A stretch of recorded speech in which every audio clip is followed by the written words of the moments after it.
SNHell, a look back at Saturday Night Live with your hosts, Matt and Keith. Brought to you by Lion's Den Audio Theater. Like and subscribe to Lion's Den Audio Theater for more Lion's Den goodness. And here are your hosts, Keith and Matt. Saturday Night Live, Season 2, Episode 13, starring Fran Tarkenton. Originally aired on January 29th, 1977. Hello, thousands. My name is Keith. Welcome to SNHell, a look back at Saturday Night Live. We started in Season 1, Episode 1, and we're going until we pass away. Like, subscribe, share, and comment if you are so inclined. With me, as always, is my good buddy and always co-host, Matt. Hello, Matt. Hello, Keith. Are you okay that I appropriated your thousands term? Absolutely. All right. Very good. I appreciate that. I didn't want it to become a trademark thing that could end a friendship and a podcast. Certainly not. And we're gone back to one of our favorite wells again and brought back for this episode someone who's probably our second most prolific third chair. Been a while since we've seen him, but it is Mark. Hello, Mark. Hey, guys. Thanks for having me back. Thank you. You were away on assignment, I believe, wasn't it?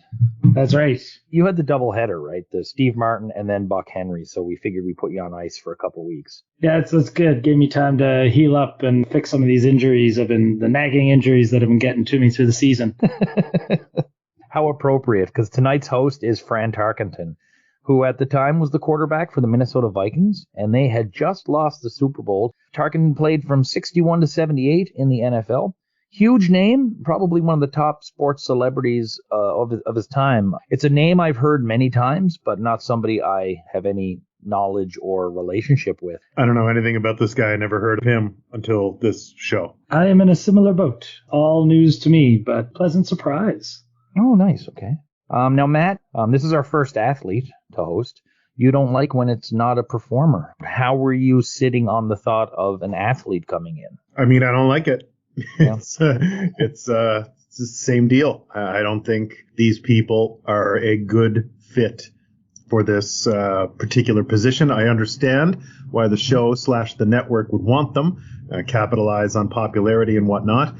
My opinion thus far has been that it drags down the quality of the show. So we'll see if we can make some turnarounds here. So let's get right to the show. The musical guest, of course, tonight is Leo Sayer. We'll talk about him in a little bit. It starts backstage, and the backstage is done up in sort of a locker room setting with the cast and writers. The only writers I could see at this point were Franken and Davis. They're all in football uniforms. And Belushi's playing a coach, and he's at a blackboard giving the team a pregame pep talk. Fran Tarkenton is there himself. He has a few questions about forgetting the first joke of his monologue. They've done up a little map of Studio 8H on the playboard, which was a nice touch. So basically, this is Belushi and the cast playing a sort of football team, but he's referring to the show as basically the game, like they do in football movies and sport movies and all that sort of stuff. They do a team huddle, and then they run out of the backstage into the studio, where the floor is painted like a football gridiron, which was a nice touch. They do an all-hands-in, they break, and then the whole group does Live from New York. It's Saturday night. I'm not a football fan. I'll get that out right away. I love the energy in this, and at this point, this football bit was working for me. However, it will go on to become quite annoying. Having seen sports movies with the big speech from the coach, I knew what they were going for, and I thought it was okay, but I really wasn't blown away by this opening, and it might be just because I don't like football too much. I thought it was a pretty good opening to the show myself. I sounds like I enjoyed it more than you did. Jane popping off really caught me off guard. That was a nice moment when she stood up for her little scream. I really thought it was cool that they all yelled Live from New York. It's Saturday night. Fran did an okay job playing himself. He didn't have anything to do. He just stood there. And I thought Belushi was funny. Yeah, I liked the whole thing pretty much. Yeah, it felt like a bit of a gimme, like a little on the nose, but also like you got to get it over with is kind of what I was feeling. So I gave it a little more slack than it sounds like you maybe did, Keith. I haven't been a football fan in a long time, but once upon a time I was. I really also enjoyed when Jane jumped in there. And it brought a really good energy to kick things off. It came in really hyped up. And the whole cast getting to do Live from New York, it felt like a really good way to kick things off, as it were. And yeah, they seemed like they were having fun with it too, and I think that translated. So we now go to the monologue. Fran Tarkenton comes out to home base, and it's painted to look like the 50-yard line. Tarkenton makes a few self-deprecating jokes about losing the Super Bowl, and he promises that he'll be in the Super Bowl again the next year and lose again. He said he's going to sing a song, and he starts singing Feelings. The camera cuts over to Belushi, who's standing at the Sideline set where they did the Live from New York, and Belushi's not looking happy. Bill Murray pops up in an inset as sports reporter Lee Whitehead. He makes commentary as John Belushi swaps out Fran Tarkenton for the much better singer Garrett Morris. So Morris goes in and finishes the Feelings bit as Tarkenton goes off to the sidelines. To me, this was actually fairly funny. I got some laughs out of Tarkenton's sort of self-deprecating humor, the fact that you don't get that all the time from athletes.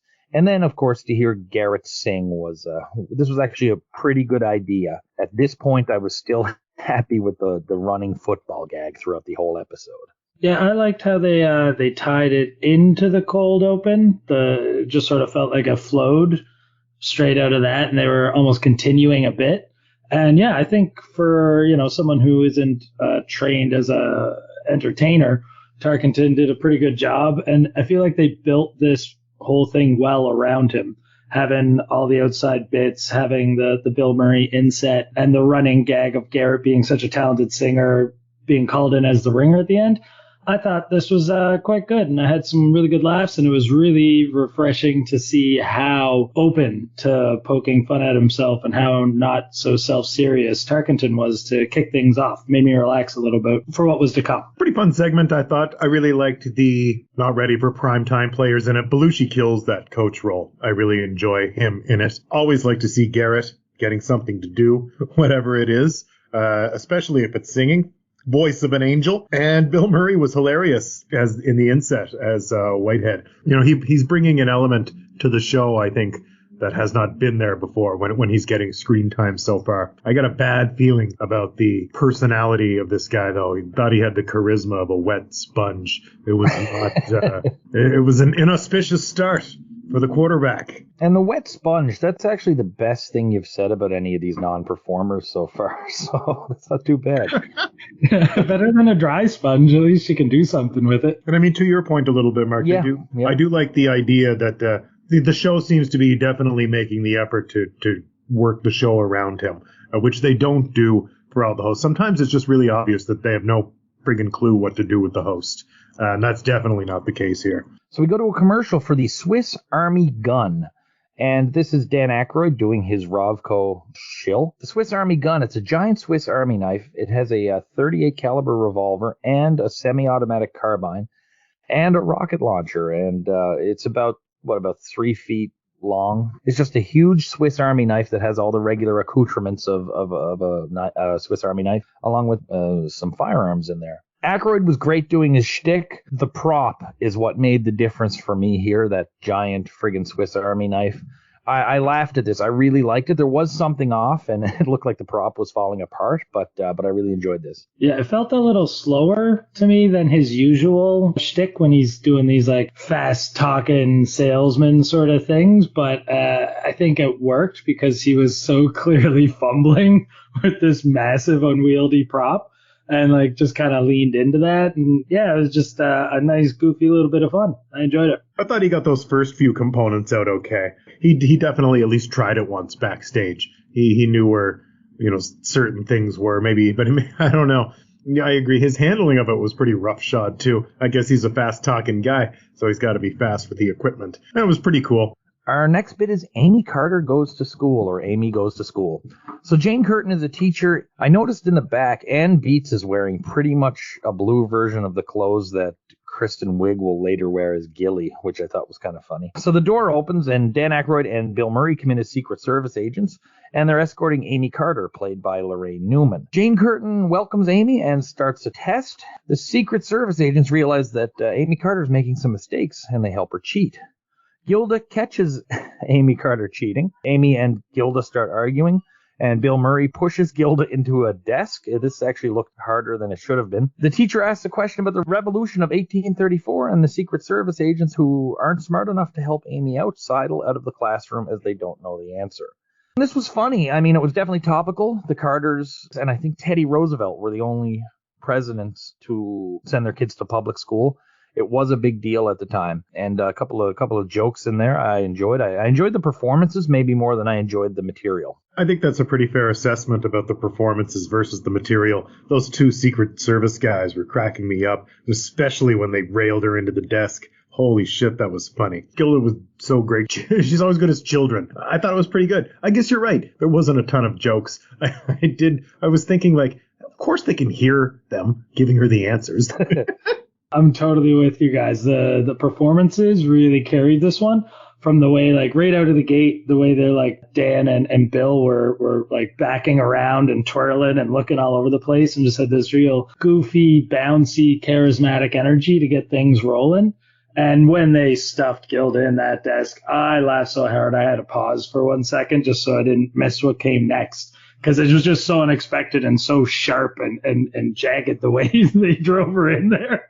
I'm just realizing now that the material was as weak as it was because I was so into the performances. So I really enjoyed this for what it was. And maybe that's the point. Like, if the performances are good, the material doesn't have to be stellar. You know what I mean? Like, this worked. Yeah, definitely. And I think this is my first time with Bill Murray being on screen for SNL. He's got such a bouncy, loose charisma that I found, just even when he didn't have that much to say or do, just the way he moves is entertaining, you know? Yeah.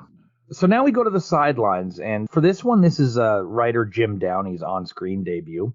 And Alan Zweibel's there as well. But the main story is Dan Aykroyd comes off the field and tells Coach Belushi that some guy tore off his arm. Belushi says Aykroyd isn't tough. Garrett actually comes in with the arm, and he gives the arm to Belushi. And Belushi and Bill Murray, who's playing a coach, tape the arm back on. This was fun, but I'm going to tire very quickly of these at the sidelines and the football stuff. This was silly enough for me to give it a pass. Certainly, Garrett coming in with the arm. That was good stuff. I appreciate the strange violence. Yeah, and Belushi as the coach being so, like, over the top, like, what are you being a pussy for? You know, it was a good lampooning of that, like, hyper masculine thing for the date and time of it all.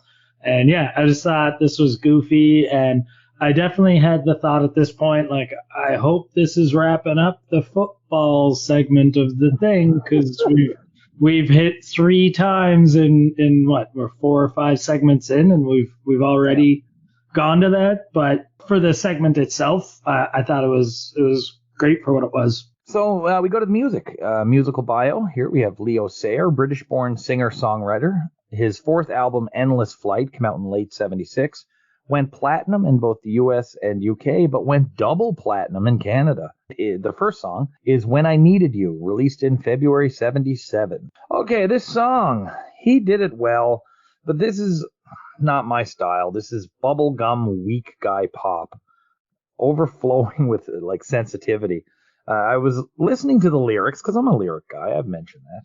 And the song feels to me like a conversation I really shouldn't be privy to. And I also thought to Jerry Seinfeld's thing in the Jimmy episode where he says, you know, I can't watch a man sing a song. They get all emotional. They sway. It's embarrassing. So that's kind of where I was at with this song. Yeah, it was certainly competently performed, but outside of that, not my cup of tea. I think I've brought this up in previous episodes. It really grinds my gears sometimes when you have this huge high energy start and everything's firing on all cylinders and they're just going really hard, and then you just slam into this brick wall of momentum, into this, like, sappy ballad. I don't understand why they want to do this. Like, maybe they're trying to slow down the pace to ease into the middle portion of the show, but it just feels so jarring to go from, like, a guy getting his arm ripped off and everyone yelling like they're on a football team to suddenly, you know, this sappy, I should be slow dancing in a gym and type music. Just not my cup of tea. Leo Sayer sucks. This song sucks.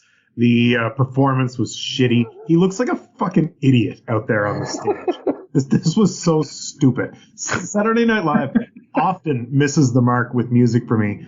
I mean, sure, the guy's got a record in the charts. Does that make him a good fit for your show? With an NFL quarterback hosting, by the way. Yeah, good thing you brought in this little Brit. I hated it, start to finish. This is the kind of talent that the MTV generation is going to come along and destroy very shortly. So we now go to Black Perspective. Garrett hosts again with his guest, Fran Tarkenton. And Tarkenton mentions that he's the chairman of the NFL Committee on Race Relations since 1971. Garrett says that blacks in football have come a long way, but some stereotypes still remain. Tarkenton denies this and says he isn't aware of any. Garrett asks him why there's only 3 quarterbacks who are black and they are not starters. They sit on the sidelines. Tarkenton gives a bunch of racist reasons why. At first, Garrett seems to be put off by this, but then he starts to see things Tarkenton's way. This is one that I can see where the humor is, and I could see audiences getting some laughs out of this. But it wasn't for me for a bunch of reasons. I got a chuckle out of Fran coming out as an unabashed racist on Black Perspective. It made me laugh. But, I mean, racism in the NFL, of course, it continues to be a huge problem. It still caught me off guard and made me laugh in the sketch. Yeah, the unexpected when he was like, when Garrett's like, so what about these myths? And he's like, oh, they're not myths, they're all true. I sat up and like gave like a startled laugh, like totally unexpected for it to go that way.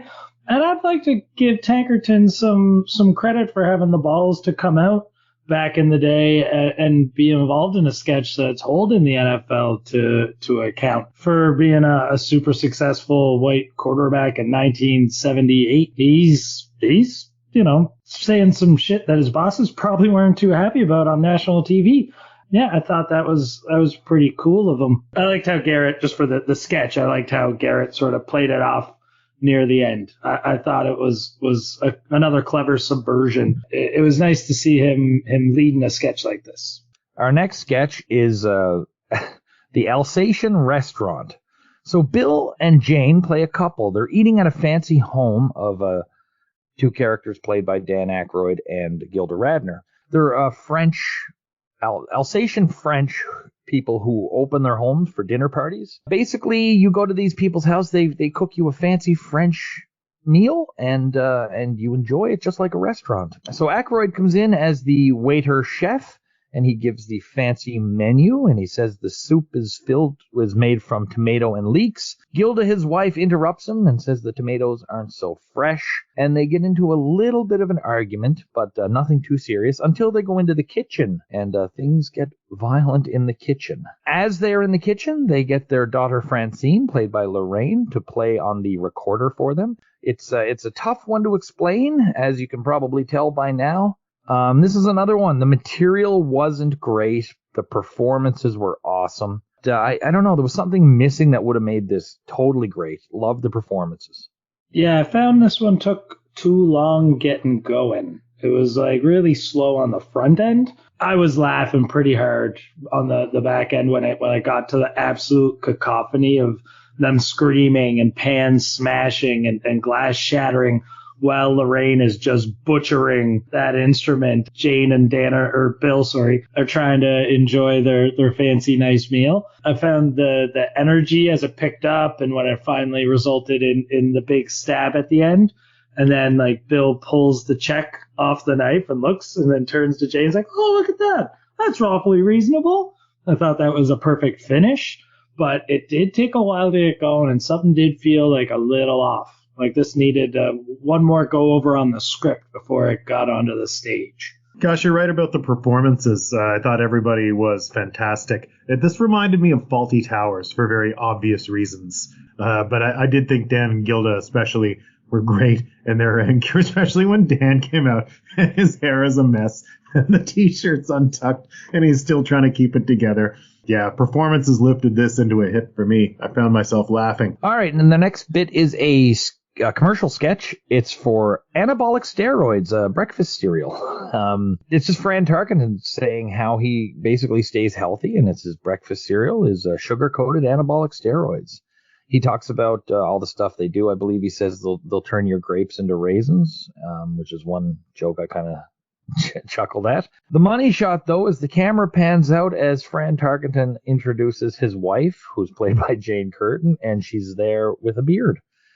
And then the son, or I think it's a son, they pan out and show a little boy there who also has a beard. As somebody who's followed anabolic steroids news as a wrestling fan since I was about 8 years old, I really enjoyed this. I laughed at this really hard, and then the reveal of Jane as a demure housewife with a goat beard, I lost it. I was on the floor almost laughing at this one. Yeah, this one nailed it for me. Right out of the gate, I could see Tarkenton was having fun with it. Like, there was one point he almost broke. I think it was when he had to say that it'll turn your grapes into raisins.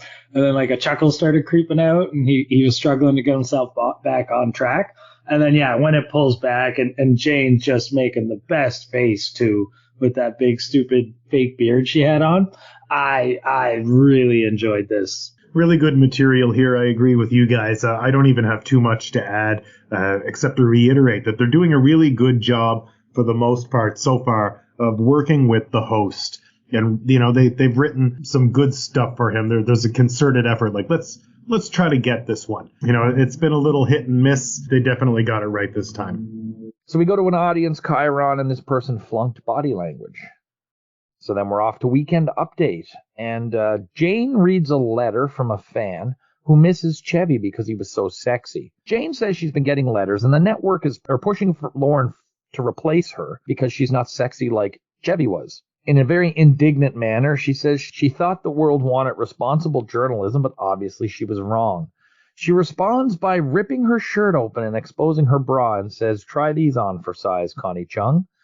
And I wrote, "Matt smiles."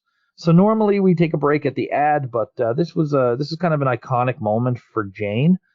It's probably the point in time where she really, takes over Weekend Update from the standpoint of like, she's definitely left Chevy in the dust now for a lot of people. What do you guys think of this one? Hello, Jane. This was, I loved it. I thought it was ballsy. I thought it was really on the nose. Some very pertinent writing. I'm sure that these exact things are being said about her. She's better than Chevy Chase. She's funnier at this than Chase was.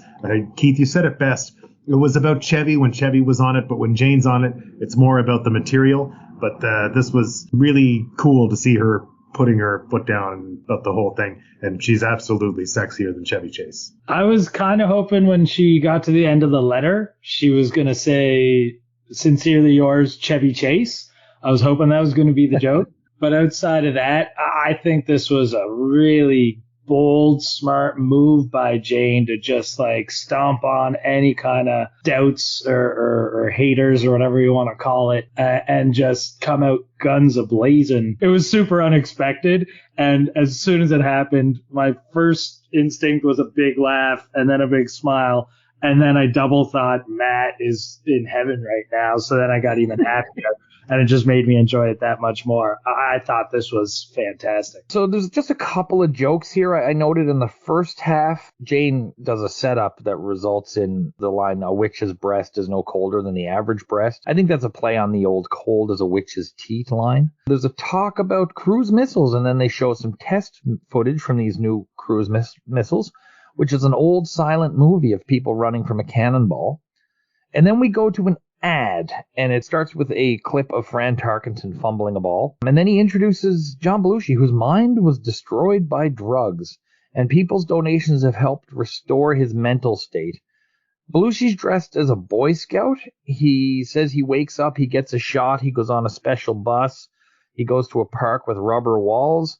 Tarkenton says, "Thank you." I kind of know what they were going for, but it wasn't well done. It was kind of stupid, and if it's making fun of like charities for sick kids, I don't know what. I don't want to read too much into it. And as well, any reference to Belushi being destroyed by drugs does have that sort of yuck factor. I really liked the couple of jokes. Jane had this little like double take when she's reading from the script where she almost said "witch's tit" and then stopped herself and switched to breast and had this coy little like ooh moment. And I thought her timing was fantastic on that. And the slapstick of the black and white movie, the people getting chased by the fake cruise missile, I had a really good laugh at that. I think the start of this ad is fun. Like it cuts from Tarkenton getting sacked to saying that wasn't a great moment for me, and then cutting into making fun of Belushi for his drugs. Them making fun of themselves, I thought was good. But yeah, in light of what we know now transpires, it does make it a little uncomfortable. And the fact that it definitely seemed to be alluding to like kids with special needs as the joke, it got real uncomfortable at the end of it. Yeah, I also thought Jane wanted to say tit. Big yikes to this Belushi bit where he's doing an impersonation of a mentally challenged person and talking about how drugs destroy his life. Like, holy shit. I mean, you really can't, aside from, Keith, you already kind of summed it up, but I mean, anything where John is joking about drugs ruining his life, like there's an uncomfortable bit of reality to what's going on here. The year is 1977. The show is a hit. 1977 is a huge year culturally too. Disco is really taking off, and punk is really finding its roots where it does, and everybody's starting to cash in on disco. And Belushi's being photographed at Studio 54, and he's at the top right now, but it's, you know, he's going to start his decline in the next coming years. And I mean, this is just sucks to hear him joke about it now when it's really going to take over his life. And I mean, come on, you can't pretend you're a mentally challenged person on TV. You just can't do it. I should have mentioned in the first part, Jane's doing this running gag where she stops and looks at the camera and is briefly seductive or being sexy. And that's actually the highlight of Weekend Update. The only joke I have from the second half is that Alex Haley made a mistake when he was researching roots, and he was only in reality able to trace himself back to the 1930s group, the Ink Spots. Nothing in the second half for you guys? Nothing in particular. I didn't think it was when a joke kind of fell flat that Jane flashed out the blazer a little. That was a really cool moment. Yeah. Her mugging really carries the back end of it. Just she was just playing with it and having so much fun. But yeah, none of the jokes really stood out. And after the uncomfortable end to that ad, like you could feel sort of a little bit of momentum loss. Our next sketch is Alice, and it features Fran Tarkenton and Laraine Newman. So Tarkenton is taking Laraine back to his room, and he obviously wants to get her in the sack, but she just keeps talking. So Tarkenton calls for a timeout, and a nice appearance here by stage manager Joe Disco as a referee. Tarkenton goes to the sidelines as Bill Murray does some more sideline commentary. Tarkenton needs advice, so he then goes back into the room, back into the set, takes his shirt off, lays in bed, and asks Laraine to come up too, and she just keeps talking. So then Tarkenton puts on some music, which is Bob Dylan's Lay Lady Lay, and that doesn't work either, so Tarkenton walks off again. He needs to get advice from Coach Belushi, and he gets a little bit, and then he returns in and almost gets Laraine to make out with him when the clock runs out and everyone runs off stage. I'm about to go down a rabbit hole here. This sketch confused me. It's a bit about like universe building, I suppose. So Tarkenton is getting advice for his character in the sketch, or is he getting advice for himself as an actor of how to play it, or is it Fran Tarkenton just wanting to make out with Laraine Newman? Like, based on the guidelines that were set earlier in the show, they're the characters controlling the show. It seems that this betrays that. I just got completely lost. My head was basically spinning with this one. It's just really weird. This is all very strange, totally fanboy nitpicking here. But I thought Laraine was good. I thought Tarkenton was funny, but I just couldn't get my head around what this sketch was. I took it as though Tarkenton himself in real life is trying to pick up this woman from a bar, and when he's unsuccessful at getting her to make out with him, he needs to go to his coach for tips on how to be a better ladies' man. That's kind of how I took it, and I feel like a sketch like this would read really poorly nowadays because he's just trying to score, and they kept bringing up that he was trying to score. And I think Lorraine's performance was a lot of fun. Like, she plays that dizzy, weird talking about all sorts of random crap, slightly annoying, but thinks she's super hot girl well. But I feel like this was just Tarkenton trying to get laid and going to his coach because he couldn't pull it off. It's interesting to hear the perspectives from you guys. You guys definitely thought about it on levels of SNHell that I did not. You know how in wrestling, when a bad guy is really good at being bad, that you do boo him and you're like, oh, he's really good at making me hate him. That was Laraine for me in this sketch. Like, you know, we've met, maybe not all of us, but you know, you meet that woman in your life and then you see her on TV and you still don't like her. And I was distracted by my distaste for her and her gabbiness. The stuff with Belushi and Fran, I couldn't make. I assumed it was about the show. I wasn't really trying to make heads or tails of it, though, to be honest, because as soon as it started, I became exasperated with them doing it again. The depth to which maybe I was supposed to understand it as either comedy or commentary or whatever just went out the window. I was just like, you fuckers don't have another idea. Yeah. It felt pretty flat. I do have to say your comparison of Laraine as such a good heel that you admire how much you hate her is perfect. So now we go to Grandstand, and it's just Bill Murray, and he's playing Lee Whitehead again, but he's brought in Brian Gumbo, and these, of course, are parodies of Lee Leonard and Brian Gumbo. They immediately throw to commercial, and the commercial is a parody of a Wrigley's ad, and this originally actually aired in season 1. It aired during the Rob Reiner episode. But in all reruns that I know of and like the DVD collections and stuff, it's not included. The thing that really jumped out at me is it's only a year before, and production values are such that sketch at the funeral home for the Wrigley's ad looks like it's about 10 years old, 15 years old at that point. We hadn't seen this before, and even though it's kind of a rerun, what were your thoughts? I thought it was cute. I did notice that it's like when you look at live sports from 2 years ago and it looks like they're from the 70s. There was a massive degradation in quality, but I still think the sketch is cute. Yeah, I was a little confused as to why it looked like such crap, but now that you've explained it, it makes sense. And I thought it was just like a perfect little visual joke. You know, this is the kind of thing that doesn't always work in other mediums, but for TV, I thought it was a perfect, cute little ha-ha, and then we move on, you know? Yeah. So then it goes back to Grandstand, and they try to interview Fran Tarkenton, but there's audio problems. They throw to what is on ABC, and it's a clip of an old movie musical. And then the White Plains Marching Band plays their tribute to non-white blind composers as they form a pair of sunglasses, and they start playing Sunshine of My Life by Stevie Wonder. And then they go through some clips of the show and give some comments with Fran Tarkenton joining them. This was kind of like the intermission halftime show type thing they do with interviews and entertainment. I didn't like this at all. I thought this was dead air, really. It didn't work for me at all. There were two moments that I'll give little nods to. I thought them trying to interview Tarkenton and his audio not working and him just having like the goofy all-American sports boy smile while he's just staring blankly into the camera for a couple of segments before they bounce different things. I thought that was a little bit funny because you see that happen when you're watching live sports. And I thought them taking shots at ABC by being like, you know, we got this fresh hit comedy show that we're doing live, and here's what our competitors showed, and it's just some like cheesy old black and white stuff. I thought that was all right. But outside of that, I'm over the sports theme.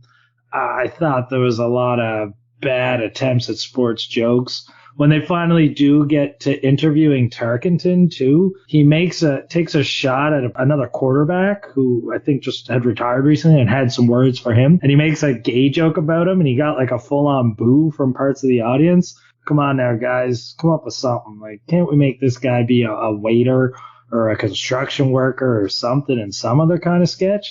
Jeez. I mean, really, the kind of jobs that he's qualified for as an NFL quarterback, what else the hell are you going to do? A classless line from him, you're right, about that other quarterback. This coming from the guy who just lost the big game. I mean, stop walking around like your shit doesn't stink. You're officially a national loser, and now you're on national television joking about the fact that you blew it. So, you don't get to make fun of other people. And speaking of not getting to make fun of other people, the musical guest tonight is Leo fucking Sayer. Don't you joke about what's on ABC right now and how it's uncool. Not a leg to stand on. Go ahead. I liked the part about Garrett being the color. Yeah, that was a good little line. And then Garrett goes in for like the elaborate handshake with Bill, and he was a little fumbly with it. The guy they were making fun of, he was the broadcaster. His name was Dandy Don Meredith.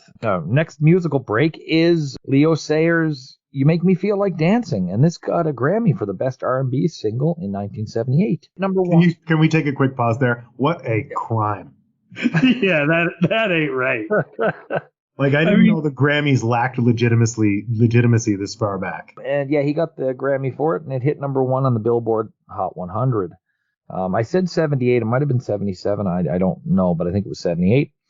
Sayer does this in multiple registers. One is quintessential 70s, but it's the 70s I'm less inclined to like. I'm not much of a dancer either. This is very shallow lyrics. It's a well-known song. You still hear it on the radio today. No, I mean, people like this. I don't.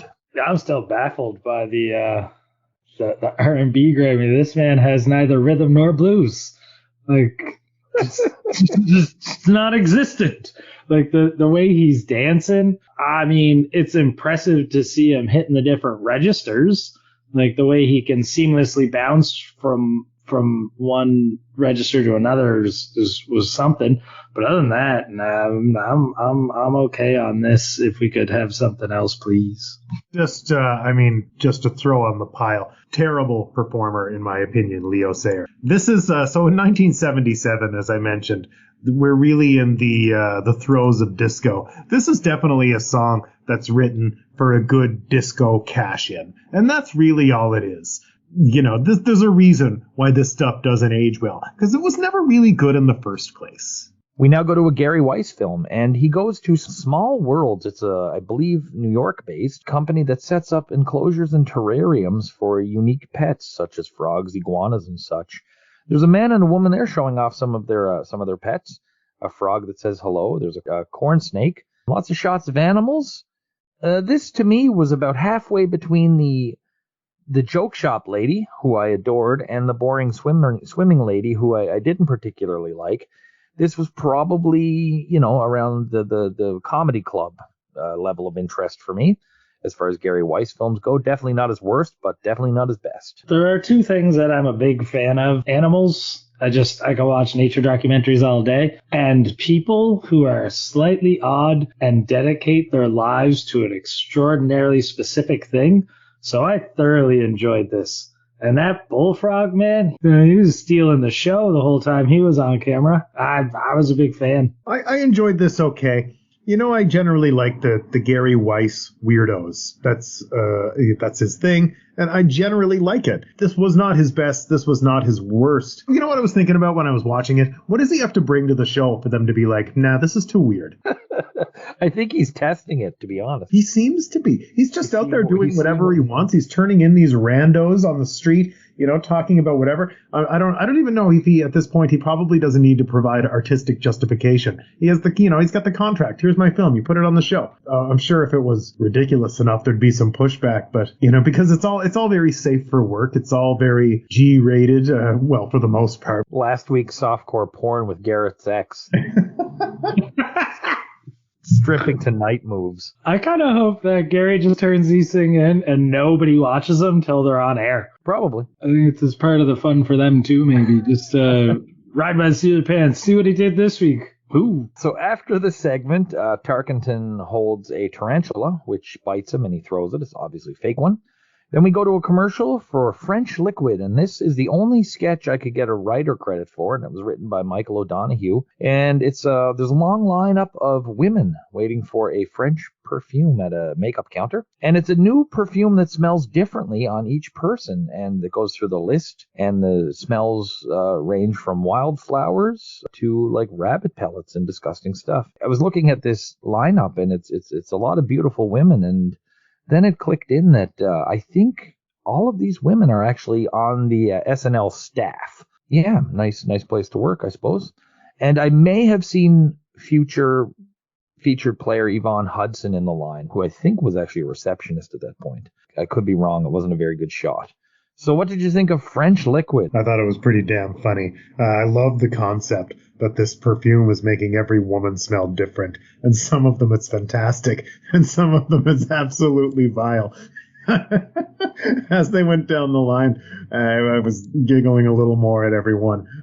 This was a big hit for me. I loved it. Yeah, the way they contrasted the like self-serious like French model posing and look on each lady as it got grosser and weirder, I thought was just a really good combo, and it's just a perfect use of this kind of idea. You know, sometimes the skits are just over long and draggy, and sometimes they just nail it with these little bites. I thought this was bang on. Next up, we go to more music, actually, and I should have mentioned this earlier, but it's Donny Harper and the Voices of Tomorrow, and they're a gospel group. I think they were based out of New Jersey. They do a really nice version of the Sesame Street Sing a Song. I couldn't find too much about the group. I know that Donny Harper later goes on to do some stuff or organize the New Jersey Mass Choir, and he later collaborated with Foreigner on I Want to Know What Love Is. I preferred this to Leo Sayer. I could have had 2 or 3 of this group performing instead of him. You know, I'm not a gospel fan, but this is more the sort of stuff I would like to see on Saturday Night Live. It was just, I don't know. I know the song. I remember from when I was a kid, and I thought they did a really solid version of it. I thought this was great. I really enjoyed this. The just pure like joy radiating out of the lead singer's smile while they were going too. Like you could hear his smile in the singing.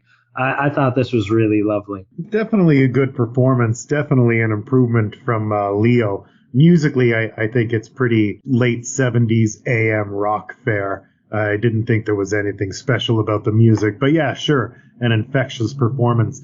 My biggest issue was, don't be out here trying to tell me that SNL is so regularly trying to feature these like out of the blue players.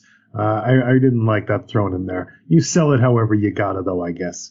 Yeah, I thought that was weird too when he introduced it, like a big pat on the back to SNL for being this cutting edge showcase. And I'm like, really? I haven't seen anyone I haven't heard of before, aside from the what was that jazz band? The Heritage Jazz Band? Oh, the Preservation Hall Jazz Band. Yeah, those guys. Those are the only guys I've seen so far watching these episodes.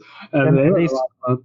And they certainly weren't young, and I mean, I loved their performance, but they weren't young and up and coming. I mean, no. Our last sketch is the credit card, and it's Gilda in her second appearance as the quote-unquote Jewish American princess character Rhonda Weiss, and she's there with Jane Curtin, who's playing Barbara, who I think is a bank assistant and who's cutting off Rhonda's credit card. The pair start arguing about the best sales they've ever gotten on silk blouses. They then compare it to having issues with bloating and cramps, and they're really trying to keep one-upping one another. This is a commentary of, on the way New York Jewish women talk, but this totally could have been my Eastern Canadian Catholic aunt and her friends. They did well here. I got a lot of smiles out of it. Probably didn't laugh too much, but I did enjoy this. Oh, yeah. I was having flashbacks to being a kid in a kitchen thick with cigarette smoke and the smell of tea, as ladies tried to outdo each other on the best thing they picked up at the flea market that week. So this felt very real to me. And yeah, there wasn't a whole lot of bust out laughs, but the whole thing, just the performances and the build on it, they did a good job creeping, like heightening the contradictions or whatever, like building up the tension with outdoing each other. And yeah, I thought this was well done and a nice, like, coming towards the end cool down sketch. 3 for 3 here. I thought these ladies killed it. Their performances were awesome. They looked the part. They acted the part. The one-upsmanship was on point, as you guys said. And yeah, again, killer performances from the not ready for primetime players. Mark's right. It was a good last sketch. It's not your hot open, but I mean, it's clever and they're so good, and it's, you tuck it right in there. was one of the highlights of the show for me. You know, I was watching and I was thinking, we don't get to see Jane and Gilda work together very often, but when they do, I mean, it's usually quite good. I was immediately flashed back to one of your favorites, Matt. The Sleepover? No, I was thinking the Household Dominatrix. Oh, that one was good too. They were also good in the Sleepover. I was thinking the Sleepover one myself, actually. Yeah. Yeah. They always work well together, and we don't see it as often as I probably like. So we go to a Chiron. This person lost interest at 11:31, and then we go right to the Goodnights, and there's no audible goodbyes. It's just Bill Murray, Garrett Morris, and Dan Aykroyd are dressed as kind of shipwrecked pirates or something, and they're trying to lift Tarkenton up and swing him around. And then everybody except Laraine, Jane, and Tarkenton run off the stage, and they're gone. No thank you or anything. They must have been short on time, and they were just fucking around for a couple seconds. Yeah, it definitely looked like Bill and Garrett and them were dressed for a skit. It looked like there was still supposed to be another skit and then the goodbyes, and all of a sudden like, holy crap, what time is it? And just had to shut it down real quick. I wouldn't put it past those guys too to just find something in the prop room and say, let's just wear this for no reason. Yeah, that's true. That's true. Because I know right now, if the three of us had that option, we would do that. Hey, look, 3 matching Matador pirate costumes. You know. Yeah. So now we'll go to the rating and the epilogue here. So for the host, Fran Tarkenton was flat. This is to be expected. To be compared to the politicos who were here, he was actually more animated, and I found far more enjoyable as a host. They didn't let him stray too far from himself, though, which on the surface seems like a good thing, but oftentimes the best part of these shows with these odd celebrities are when they're in a goofy situation as somebody who is far from themselves. Now, as far as the material he was given, he did fine, but it was all football related. I'm not a football fan. We're also coming off a couple of weaker episodes. You know, we had Ralph Nader 2 episodes ago. We had Ruth Gordon, which though I enjoyed it, it wasn't without its issues. I think it's time for them to call in a ringer. And just to give a little epilogue on Tarkenton, when he left the NFL, he went on to do quite well for himself. He got into the Football Hall of Fame in 86, and he also in the early 80s got into the software industry and seems to have made his major big sellouts years before the big busts, and he still dabbles when he can. I read somewhere that Tarkenton and his people were so smart with his money that he could have retired in 71 and been set for life off his football money alone, and then to get into software in the early 80s. Fran Tarkenton is not starving anywhere. So how did he do for you guys? You know, it's tough to say whether I would have liked to see him like you said, play some different things. You know, put him as a waiter in a sketch. Do more with him than just have him be him. We talked about the fact that they did a good job kind of framing this episode for him. But it turns out at the end of the episode, at least for me, that they really kind of boxed him in. I think it's possible that he could have gone out there and done something a little sillier. He seemed to be game for whatever they had for him based on some of the lines he delivered. So I don't think there was a lot of resistance backstage. At least that's not the impression I get. And in my opinion, it was a mistake. I think it could have been better, but don't get me wrong. This does nothing but add to my evidence log that these people should not host the show. Yeah, compared to the other non-entertainer, when I was here for Ron Nessum, he knocked it out of the park, but that's a real low bar to clear. For a non-entertainer, he did pretty well, and for an athlete, I had really low expectations. Overall, solid C+. So he seemed like a likable guy. Yeah, I don't think it's all on him, like Matt was saying. If they had tried him out in some other sketches, I think he could have done a lot more. Just felt really one note by the end. And yeah, he did seem like he would try and could pull off other stuff. Yeah, when they get these guys to do something really weird, it's not always good, but at least it's memorable. So the music, this was Leo Sayer's peak, and he had a really good run for a little bit there. His last album was released in 2019 called Selfie. So this music is not at all for me. I usually say it's not for me, but I'm going to stress it a little harder by saying not at all for me. It's the 70s I don't like to listen to. It's the 70s I'm not really that interested in. The songs were popular, but I can't say I enjoyed them. I did enjoy the Donny Harper stuff, though. I have to throw that in. I really liked that. Leo Sayer sucks. That final bit was fine, but I really think it's, I don't like 3 songs, and it was a little too 70s AM radio for me. I don't know, the tune wasn't memorable. Like, I'm sitting here, I watched it today, and I can barely remember the melody. Shit like that's not a hit for a reason. Oh, that when they made that joke about ABC, I was like, come on, guys. Like, Leo Sayer and your cracking jokes wasn't right. The music's not right. I don't like it. Not only is it not my cup of tea, it feels wrong for the show. A little too boring. I wasn't a big fan. That third performance was nice, but yeah, it is a little AM radio for your live comedy show that you're watching late on a Saturday night, perhaps after you've come home from being out and doing fun, exciting things.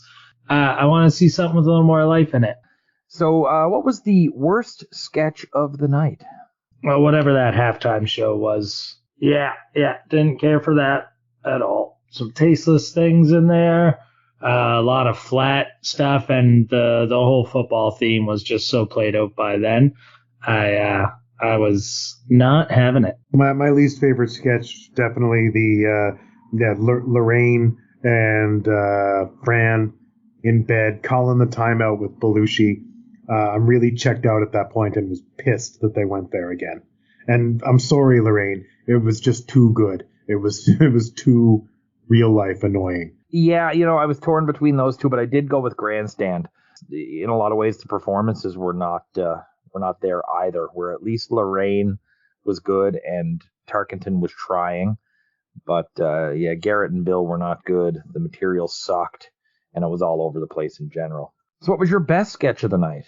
I really liked the perfume commercial. I thought it was just weird and silly enough to make me laugh as it got worse as they went down.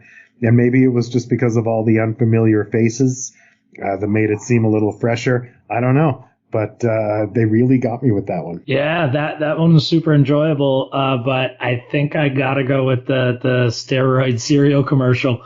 It was just, it had the most big laughs for me for such a tight, quick little thing.